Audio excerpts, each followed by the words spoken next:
ఏర్పాటు చేసి పెట్టాడు. నీ కోసం తయారు చేయటం కాదు. తల్లికి బిడ్డ మీద ఎంతో ప్రేమ ఉంటుంది. ఒక్కోసారి బిడ్డ ఆకలి వచ్చి అమ్మ ఆకలి అంటే ఉండునైనా 10 నిమిషాలు రెడీ చేస్తాను రా, లేదురా అంటావు.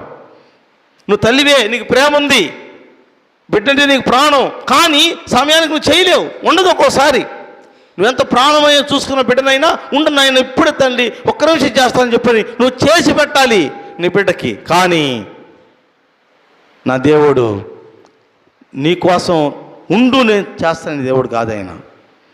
ఆయన రెడీగా ఉంచాడు. దాచి ఉంచిన మేలు ఎంతో గొప్పది. ఎవరైతే ఆయన ఎందుకు భయభక్తి కలిగి ఉంటారో వారి నిమిత్తం ఆయన దాచి ఉంచిన మేలు ఎంతో గొప్పది. దాన్ని వర్ణించలేవు అసలు. మనం దాచి ఉంచాడు మేలు. ఆయన ఎందుకు పొందుకోలేకపోతున్నామంటే నువ్వు నమ్మక. రెండవది ఆయన ఇష్టానుసారంగా జీవించక. కనుక మనము ఆయన ఇష్టానుసారంగా జీవించగలిగితే, అది బైబిల్ చూద్దాం. ఆ మాట చెప్పిన మాటే 49వ కీర్తన, యెషయా గ్రంథం 49వ అధ్యాయము, యెషయా 49వ అధ్యాయము 49, 15, 16 వచనాలు. స్త్రీ తన గర్భమున పుట్టిన బిడ్డను కరుణించకుండా తన చంటి పిల్లను మరుచునా వారైనా మరచుదురు కానీ నేను నిన్ను మరువను. దేవుడిచ్చిన వాగ్దానం అండి ఇది. కన్నతల్లి మరువదు. కన్నతల్లి బిడ్డని ప్రాణంగా చూసుకుంటుంది. కన్నతల్లి ఆమె అన్నం తింటానికి కూర్చుంటే, ఆకలిగా ఉండి అన్నం తింటా ఉంటే బిడ్డ ఏడిస్తే అన్నం పడేసి బిడ్డ కాడికి వెళ్ళి తల్లి. అది తల్లి ప్రేమ. నేను వెళ్తానులే పక్క వాళ్ళన్నా వద్దులేని వెళ్తామే.